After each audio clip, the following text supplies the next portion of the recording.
what's going on? It's Kevin Tate. I'm here with my man Chingy. We're doing the True Magazine interview.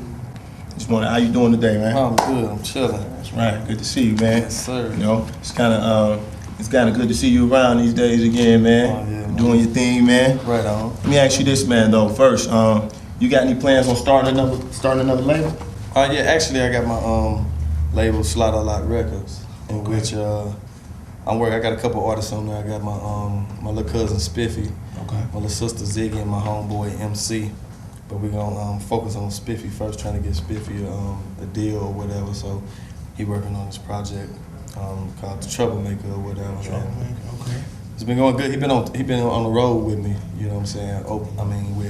He like one of the hype men, but in my show he do a couple songs of his own. So just give him a little publicity for us.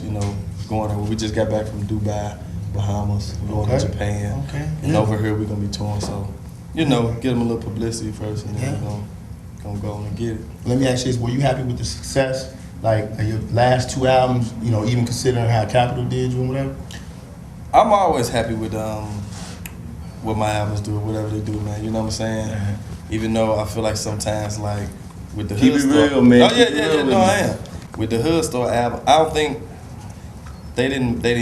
Capitol was known for that pushing a single. They don't push the album. You know what I'm saying? And that was one of the main problems. And then you had a president over there that didn't listen to much. So listen to other people, what we got to say or whatever. You know what I'm saying? He got an ear for rock and all that. So he's a rock type. Yeah. He was a rock type president. But you know what I'm saying? Through all that, man, I'm still thankful for whatever went on. But they could have pushed it a little bit more. Well, what I'm concerned about a lot more these days is how do you think, like, how do you describe like your growth between your first album and your second album? Like Hate It or Love It, how was that different, and how did you grow, as opposed to Jackpot? Well, on Jackpot was really more fun. You know what I'm saying? That was my first album. I was dropping like worldwide and everything. That was more fun. You know what I'm saying, in the studio. And over the years, with experiencing a lot of things in this business, you know what I'm saying, you can run into some snakes. You know what I'm saying? There's a lot of people out there that get over on you if you let them. You know what I mean? But with the Hate It or Love It album, like on a certain song, like the song I got with Anthony Hamilton, called All We Know, I'm talking about a lot of issues that's going on in the world today. You know what I'm saying? Like underage pregnancy. A lot of these police, they wrongly convict a lot of these dudes out here for these crimes and all that, and how a lot of politicians don't recognize what be going on in these ghettos and these hoods. So you kind of like taking a stand now? Like, I'm taking a position on this joint? Getting a little bit more political, letting people know, you know what I'm saying, what's going on in the world. They should be more aware of what's really going on in the world. Do you think that type of album will bring you a Grammy home? The third single gonna be the song with Anthony Hamilton. So I don't know. We're gonna see next time around the next Grammys. You know what I'm saying? We're gonna see. Okay. But I definitely think, like, for as my music, I've changed for as like just real subjects like that. And where do you think that come from? Make you want to change? Is it experiences, or just you think it's just simply just growing? Experiences. Seeing a lot of stuff within like my family. Like this year I had a lot of homeboys go to jail, pass away. You know what I'm saying? Just a lot of crazy stuff. So, and I had people get evicted from their houses in the hood, like where my grandmama stay. She still stay in the heart of St. Louis City on the north side. I got a lot of friends and stuff. Are you responsible? Like, not responsible, but like, do you find yourself when you go back home, like, how they say, cats keep it real and whatever like that. When you back home, if somebody's getting evicted, they calling Chingy, and it's Chingy right there. Yeah, I've had that happen. You know what I'm saying? Some folks of mine have problems with, keeping their house and stuff, and they call me and that. I got it. I do it for them. You know what I'm saying? So, because I wouldn't want to be in that position if I'm finna lose my place, and you know what I'm saying? I hit up my cousin or something, and I asked them, and they like, nah, I wouldn't want to see nobody like that. So I help them out. Well, like we've been seeing you in sitcoms and little stuff like that, man. Was you thinking about like making the transition over into acting, getting on the big screen with this thing, man, or what, man? Actually, yeah, I'm finna take that more serious. I just like today I had some meetings about these 2 movies that I'm finna do. Okay. So I'm taking that more serious, and I'm in the talks with a couple folks about a reality show. Okay. So I'm gonna take that a little more serious. Would that be more so like your business venture, or your own reality show? Or would that still be, Chingy in the forefront? Actually, the reality show is gonna be about me becoming like a CEO of my company, because I'm gonna be showing, like I said, we're trying to get Spiffy a deal, and my artists. I'm gonna be showing how I work with them and the everyday life of them being in the studio, doing different things. You know what I'm saying? Taking their career serious, and me trying to help them out while at the same time I'm on the road handling my business and the transition over into that whole acting situation. Okay, all right. Well, look, we all know what went down with you and DTP. Right now, today, and everything is 100 with us, man. Right now, today, how's the relationship? And now that y'all back together, what I'm saying? How's the relationship and the dating love loss? No, ain't no love loss. It's good, man. It's just like you fall out with a family member of yours or something. You know what I'm saying? On a major level, though. Yeah, but eventually y'all get back cool. But see, what people don't understand is like, in that situation, it wasn't like some of the media try to portray it to be. You know what I'm saying? It was a misunderstanding, miscommunication, business-wise. Like, because somebody that was this lawyer, this attorney, was saying that they was mismanaging money of mine, and come to find out they wasn't, and he didn't really know what he was talking about. You know what I'm saying? When we dug down into the books and everything. You know what I'm saying? So I never said they was stealing money from me. You know what I'm saying? And I didn't really. And at that point back then, I was so on being on the road, and I wasn't even really thinking about the business part. You know what I'm saying? And but you live and you learn. You know what I'm saying? And that's why. But I'm more involved in my career, and I'm more aware of what goes on in my career right now. If it's about me, I'm in the conversation.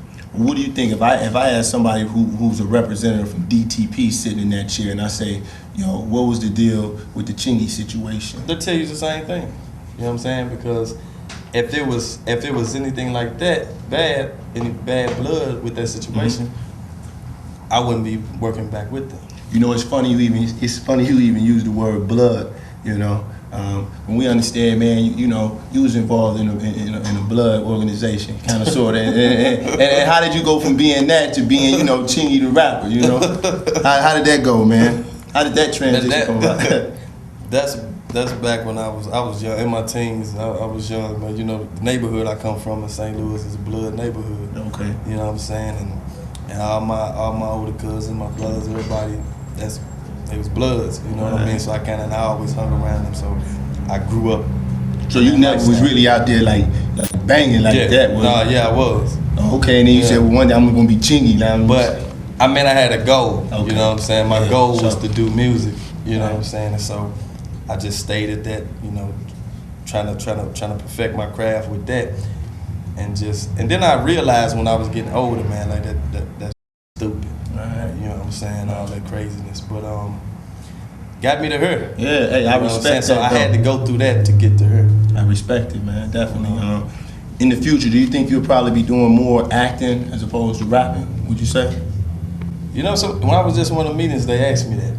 Am I willing to make the transition to acting and not do so much of the rapping? But I was just like, it's a vehicle. You know what I'm saying? The acting to be a vehicle still for my music. You know what I'm saying? And vice versa. So now I got a passion for music. I ain't just gonna stop, because I love being in the studio creating music. I love performing in front of people and all that. So I ain't gonna stop doing my music. Well, do you got any broad plans for the future? Anything like on your list that you want to make sure get taken care of in the future? Something you're trying to do in particular?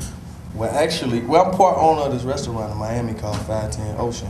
Okay. And I'm thinking about starting this other business, one in St. Louis and one in Atlanta. But it's like a little coffee shop, cold sandwich shop. You know what I'm saying? Put it in a good area. So when people need coffee, and they wouldn't mind getting the cold sandwich. So I'm finna get ready and try to put that together. So just have different businesses going on, different entities, and try to make it into a franchise and just go state to state with it and have a chain of them. So I'm just thinking like that. Well, you know, I don't want to let you get too far off of it, man. I still kind of want to pick you a little bit about what really made you come back to Def Jam. Was it more that business, or did you feel like that was the best opportunity?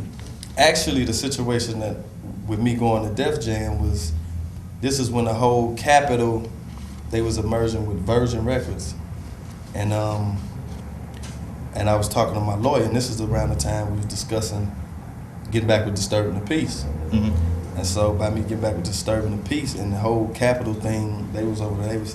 It was just crazy over there what they had going on. And so I was like, get me off Capitol and get me off Def Jam if you can. Mm-hmm. You know, I told my lawyer, then he called me about 2 days later and was like, you off Capitol, we'll go to Def Jam. So we got the contracts and situated that. That's love, man. That's good, man. Well, you know, these days, man, I gotta ask, man. You know, I guess you done became this teen sex symbol now, man. You know, how you feel about that, man? You know, teenage girls think you crazy from town to town. What's that like, man? How you handle that, man? That's cool. That's cool. You know what I'm saying? I appreciate the young women out there that think that. I mean, that's fine and dandy, but I'm just me, you know what I'm saying? I'm just being Chingy, you know what I'm saying? Trying to make my next move my best move. You know what I'm saying? But that never hurts. Yeah, of course, right? They think of you like that. That's love. All right, man. Well, I do want to know. I do got to get your take on it, man. What you think about the state of hip hop today, man? What you think about it, where it is right now? I think the state of hip hop is, for us music, is on the lowest end of the totem pole, and I think that because, I mean, as you look at the sales of music today, hip hop is, some people doing good, but a lot of it is low. You know what I'm saying? The sales, and I think people need to start coming together. You know what I'm saying? Start uniting and showing these people, like these politicians and people that want to see hip hop fall, that we can come together as one. You know what I'm saying? Cut all the beefing out and all that nonsense. There's too much money out here for guys to be back and forth over who's the hardest or who's the best rapper and all that nonsense, man. And then they wonder why white people make so much money, because they stick together. You know what I'm saying? I can dig it, man. Hey, I appreciate it, man. It's been love, Chingy, man. Your man Kevin Tate, man. True Magazine is going down, man. We appreciate you, man. Right on.